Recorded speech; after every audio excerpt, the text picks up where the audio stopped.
Hello, everyone, and welcome to the Cinematic Schematic, the official podcast of the Cinematropolis.com, your home to thoughtful conversations on film. I'm your host, Caleb Masters, and today we are back with another interview covering one of the documentaries playing at this year's DocOKC. Today we're going to be speaking with friend of the show, Jason Black. We're going to kick things off by talking about his film, Our Flag Was Still There. We're going to talk a little bit more about the premise and historical significance of the film before discussing what it means to his family legacy, and then we'll close out the show by talking a little bit more about how you can watch the movie. Now, according to the description from the DocOKC website, Our Flag Was Still There is described as, Patty was an American teenager living in the Philippines when Pearl Harbor was attacked. The Japanese told her family to pack for 3 days. They were in a prison camp for 3 years. This first-person female perspective shows what it was like to be a POW surviving the war and a few surprises. Joining me today to talk about the film is the film's director, Jason Black. Jason, welcome back to the show. Hey, thanks, buddy. I appreciate it. How does it feel to be the filmmaker in this particular conversation? It's got to be new, right? Well, I guess that's true. This actually may be my first interview. There was a Q&A after one of the film festivals that didn't go great. But otherwise, yeah, this is probably my first actual interview as the director, so this is fun. Well, I'm very honored that I can be your first interview as Well, a director. I was holding for you. I didn't mean you were the first offer. Okay, yeah. I know that they're lined up. Yeah. Listen, Jason, everyone's on strike, so these days they're calling whoever they can find. Yep. Indie directors and whatnot.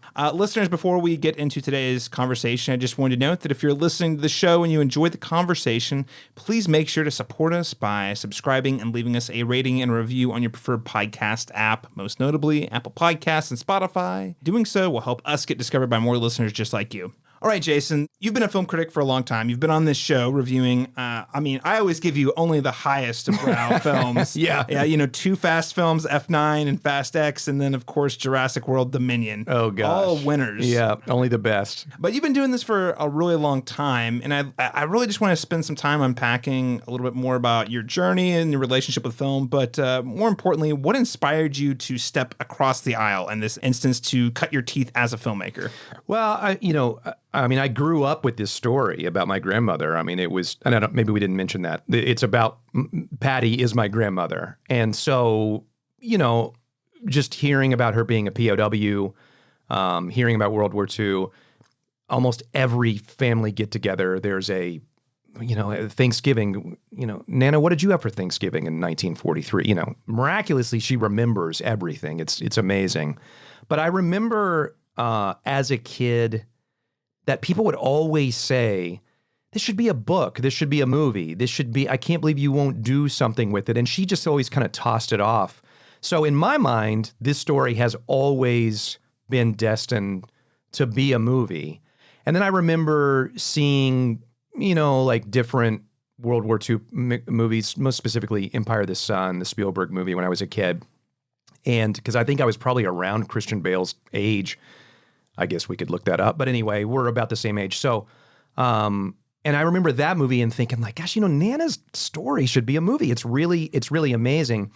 And you mentioned I've been reviewing movies. I don't think we should say how long, but it's been a long time. And so I do have a few connections in Hollywood, not a huge amount, but a few. And I've pitched it to people. I've brought it to people before.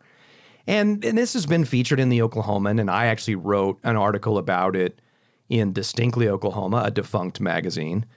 So it's out there, and I would even give the article to somebody and go, hey, I think this should be something. And so it really just came down to if it was going to get made, I was going to have to do it. That's really what it is. I wouldn't say I necessarily always had a desire to make a film. I have been on camera and probably prefer that. I'm an only child. I don't really play well with others, so I don't necessarily like input from other people. So it was one of those things where if I was going to make it, I was just really going to have to do it on my own. And so I made that decision. I actually made that decision pre-pandemic and really wanted to do it. And then, of course, pandemic happens. My grandmother at the time was 96 during the pandemic. Oof. And so 95, 96. So, you know, you're not going to her house. Right. You know, so that just kind of went out the window. My dad was always just fascinated by this story and just revered his mother. I mean, you should just see the respect that he would give her in this story and how much he loved it. And then he died, you know, and that's a big thing and he in 2021. And so, you know, I really wish I could have made it before he died so he could have seen it. But, you know, I don't know.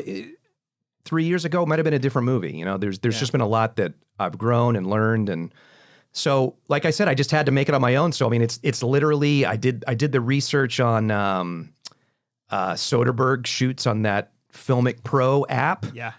And so I said, I'll get the Filmic Pro app. I think it was $14.99. You know, I mean, it's not Soderbergh. He's for the man for the people. Yeah. I mean, I don't know that he was trying to encourage people like me, but he did. So, I got that, and I did some YouTube videos on lighting and got a microphone off Amazon and had the kids. We practiced with the setup at home, and then I had the kids come with me, and we did an interview. And I mean, this is all just figuring out as I go. Mm-hmm. I downloaded Final Cut. I didn't know how to use it.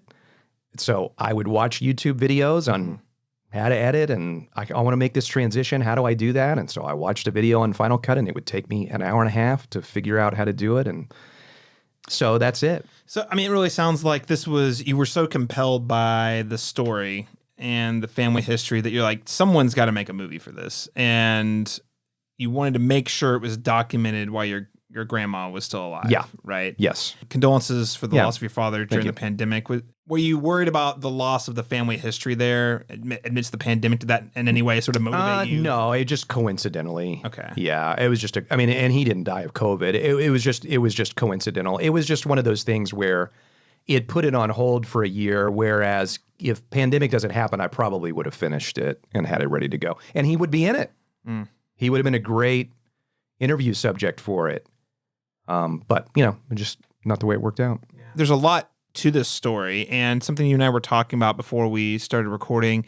To me, mid-millennial, I guess, right down the middle, not elder, not too young, but like it feels like we are so far removed from World War II at this point. And what I mean is, I can't imagine living this experience. Like, it doesn't seem like we live in a world where that would ever happen. Oh, gosh. I'm not saying it can't. No. I'm just saying we can't fathom it. Why do you think it's so important that obviously you've got very powerful family story that you want to share here, but also just preserving these types of stories for the future in general? Well, so, I mean, first off, I think World War II is just fascinating, right? I mean, there's so many people that just love it, right? I feel like Civil War used to be the one that everybody's fascinated by. Now it's World War II. And everyone knows the Pearl Harbor stories or even like Holocaust, you know, things like that. But there's a million stories, you know, there's a million stories within a million stories. So one of the things that, and one of the reasons I kept trying to pitch this to get made is not only is it an amazing story, but also, if you really think about it, for the most part, just in terms of, we'll just say movies. It's a lot of times it's European, and a lot of times it's Holocaust driven. And I'm not at all trying to diminish that. I'm just saying that is most of the time what the perspective is. And most of the time, I mean, 99% of the time, it's male perspective, right? I mean, the only one that jumps out is Anne Frank, and she's not a POW. I mean, but you know, there's that perspective of it. So my thought was always, well, this is Pacific, which is not told as often for whatever reason. It's POW, which is probably told even less often, although Empire of the Sun has both. And then female perspective.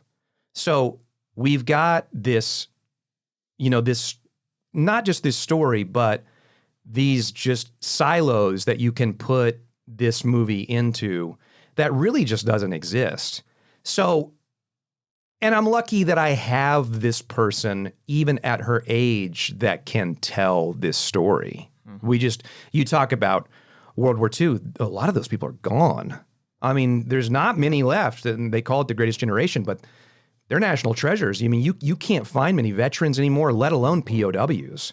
So it was important to me to try and not only give that female perspective, but also that Pacific side and get it down while we can still get it. And I will point out that something that's been a little discouraging to me during this film festival process, and you didn't ask me this, so my apologies, but you know, I didn't have many options. I mean, this is who I wanted to tell the story about, but you know, with intent, there are a lot of film festivals that are female driven that this is not eligible for because I'm a male director. Interesting. Which is discouraging to me because, you know, we as a couple of white males, we should be, you know, encouraged to lift up, you know, Be allies. Yeah. And so we recently won women-centered film in like a Nashville independent film festival. Oh, and very I was nice. really excited about that because that's really what I was going for, was a woman-centered movie, giving her a chance to tell her story. Mm-hmm. Yeah, and again, you were just there to sort of service her story and find a way to put it to film. I think that's really important and something that we don't think about a lot, especially, again, white male film critic, film goer. There really aren't a lot of stories from women that make it to the big screen. No. I mean, again, you mentioned Anne Frank as like one of the single examples, but hopefully this kind of sparks some more interest in those types of stories. Because like, as you put it, we don't have a lot of time left. What would you say was your biggest personal discovery throughout making the film, either about the story or the process? Well, I mean, that I could finish it.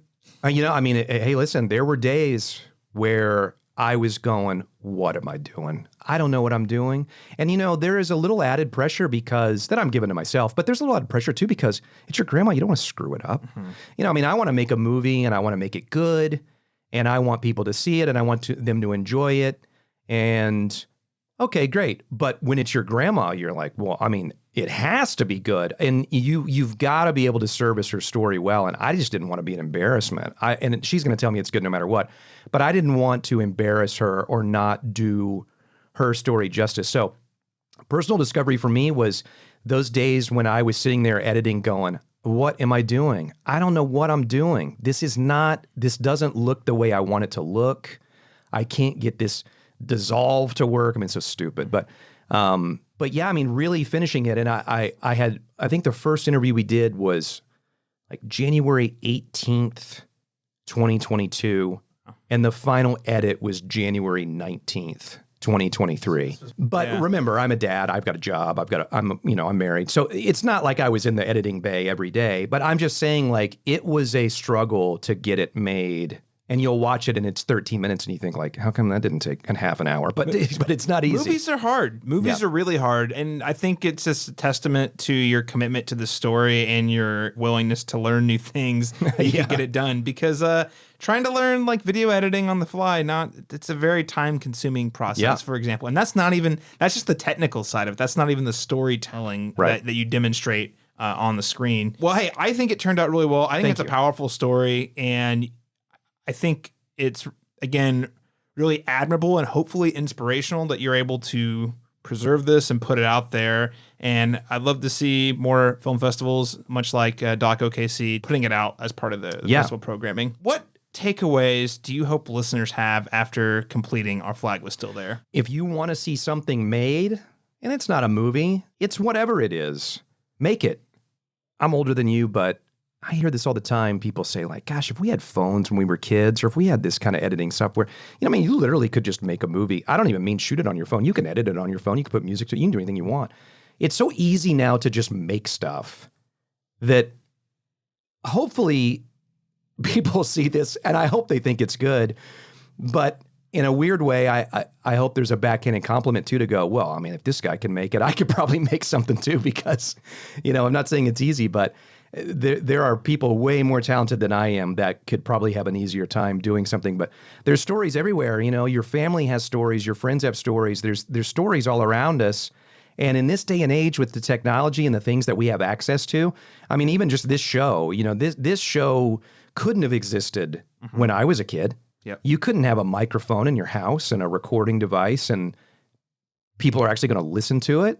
I mean, there's just no chance of that happening. But, you wanted to make a show, and here it is. Yeah. And all these people listen to it. So I would just say, if you want to do something, if you want to see something, if you're wondering, hey, why is somebody not doing that? Just go do it, because you really do have, it's not easy, but it's available. You can make it if you put some effort to it. Well said. That's great life advice. And look for ways to do the thing. Don't look for reasons not to, because I guarantee you're always going to have more reasons not to do a thing than to do a thing. Well, and I would also say what I learned, and I want to pass this on, is encourage people, because there's a lot of self-doubt that you don't see below the surface. Yeah. And that's one thing that really stood out to me. It'd be really easy for me to approach friends of mine, people I've met. I mean, you and I don't know each other that well, and say, hey, I'm going to make a movie, and for them to kind of go like, okay, good luck. And I wouldn't blame people for doing that. But everybody was so encouraging to me. This is, no one listening cares about this, but I talked to you about this movie over a year ago. And we had Laurent here and Brock, and I don't know those guys that well. And Lauren was there too. I mean, and had the dogs jumping around. Everybody, not one of you said, are you sure you want to do that? I mean, nobody said that. Everybody went, great, you should do it. That's awesome. Let me know what I could help. Brock made the poster. So what I would say to people too is, other people, make sure that if you see someone trying, or you see someone that has an idea, foster that idea, help them improve it, help them, encourage them to make it. What can I do to help you to make what you want to make? And even if that's just, hey, you should do that, then do that to people, because it really makes a huge difference when you have a lot of self-doubt trying to make something and going, I don't know what I'm doing. But everyone tells me that I have to finish it, so I'm going to finish it. I'm so glad that you finished it. And I just want to reiterate, this is an important story. It's a really big passion project for you. And I think this is going to be a story that resonates with a lot of folks. But the other thing I would say is, this is a way for you to share your family history. Yeah. That you can pass. You've made a thing that you can pass down as well. And I would say for our, all of our listeners, piggybacking off your advice, encourage people, and remember, you don't have to make a blockbuster to make a movie. Sure. You don't have to make an A24 production to make a movie. You don't have to make an Oscar-winning film. Just make a movie. Yeah. Make a good movie. All right, Jason, is there anything else you'd like to add about Our Flag Was Still There before we wrap up today's conversation? Come see it. Yeah, so listeners, the film is going to be playing at this weekend's DocOKC Festival. That is going to be on Friday, August 4th at 7 p.m. You can get your passes at docokc.org. Jason, where can people follow you and the things you're doing out in the world? Well, I mean, I do have I have a Twitter account for the movie, but the best thing to do is I did form a Facebook group, so it does make it easier to communicate where the movie's going to play, because it is playing in different parts of the country. It's not just here in Oklahoma City. And that's been the best place to even see where's it showing, where has it played, and then, any sort of information like that. So if they just search Our Flag Is Still There, they'll be able to find Our Flag Was Still There group. I mean, if you go to Facebook, I would imagine if you just search that, you'll find the group. And it's not private. Just follow it. Nice. Even if you don't, you probably can see everything. Very nice. Listeners, I'll make sure to link that in the show notes. Jason, thanks so much for hopping on over to talk about your movie on the podcast. Thank you so much for having me, Caleb. It's really nice of you to do this. Of course. Happy to do it. Listeners, thank you so much for tuning in. We'll catch you again in our next episode coming very, very soon. That's right. Our review of Barbie.